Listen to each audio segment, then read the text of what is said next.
مانسیرا سے 32 کلومیٹر کے فاصلے پر واقع لساں نواب کا علاقہ اپنے اندر لازوال قدرتی حسن کے ساتھ بھرپور تاریخ بھی سموئے ہوئے ہے۔ پاکستان سے الحاق سے قبل لساں نواب کا علاقہ ریاست کا حصہ تھا، جو برطانوی دور حکومت میں ایک خود مختار نوابی ریاست تھی۔ اس لحاظ سے لساں نواب ایک تاریخی علاقہ ہے جو 1857 کی جنگ آزادی کے بعد صرف 10 سال انگریزوں کے زیر تسلط رہا۔ لساں نواب ثقافتی حوالے سے بھی بہت اہمیت کا حامل علاقہ ہے۔ یہاں آوان اور گکھڑ قوم کے ساتھ زیادہ تر تنولی پٹھان آباد ہیں جو انتہائی ملنسار اور مہمان نواز ہیں۔ یہی وجہ ہے کہ مقامی لوگوں کی کاوشوں سے لساں نواب کا تاریخی و ثقافتی علاقہ اپنی قدرتی خوبصورتی اور دلکشی کے باعث ملکی و غیر ملکی سیاحوں کی توجہ حاصل کر رہا ہے۔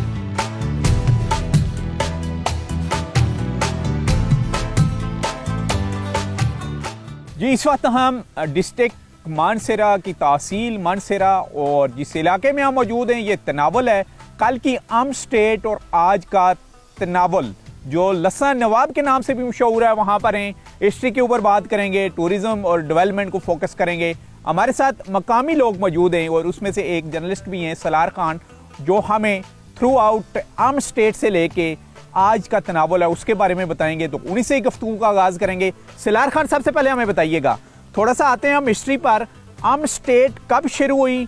اور کون کون سے اس وقت اس کے جو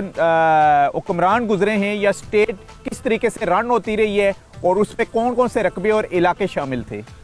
سر، اسٹیٹ بنیادی طور پر اس وقت شروع ہوئی جب تناول کے تنولی قبائل جو ہیں ان کی تقریباً 20 شاخیں بنتی ہیں۔ تو احمد شاہ ابدالی 1761 میں جب وہ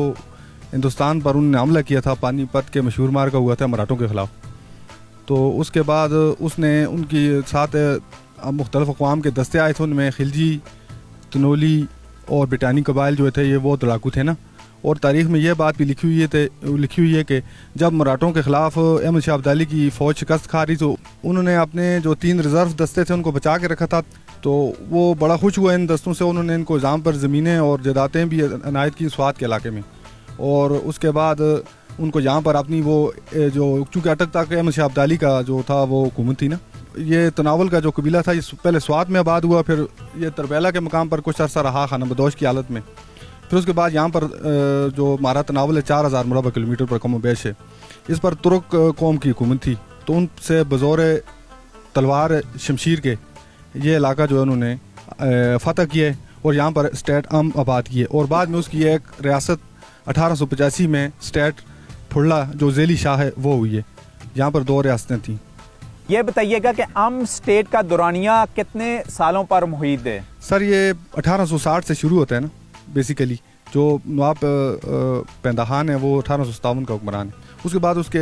یہ جو لاسٹ ہمارے تھے پاکستان بننے کے بعد نواب فرید خان جو ہیں یہ لاسٹ حکمران ہیں۔ ویسے تو نواب صلاح الدین بھی اس روایت کے حساب سے ہمارے بڑے ہیں۔ اچھا شعیب صاحب، ہمیں بتائیے گا، خوبصورت وادیاں ہیں، جیسے مانسیرے میں تو بے شمار ٹورسٹ آتے ہیں وادیوں کو دیکھنے کے لیے، ڈسٹرکٹ مانسیرے کے جو ٹورسٹ اسپاٹ ہیں، یہاں ہمیں بتائیے گا کہ تناول میں کون کون سی پیک ہیں جن کو ڈیولپ کرنے کی ضرورت ہے، یا ابھی بھی جس کے اوپر ٹورسٹ جاتے ہیں؟ جیسا کہ میرے پیچھے آپ دیکھ رہے ہیں کوئی بینگڑا کا ایک پہاڑ آپ کو نظر آ رہا ہے، تو یہ سب سے بڑی ہائٹ ہے تناول کی، اور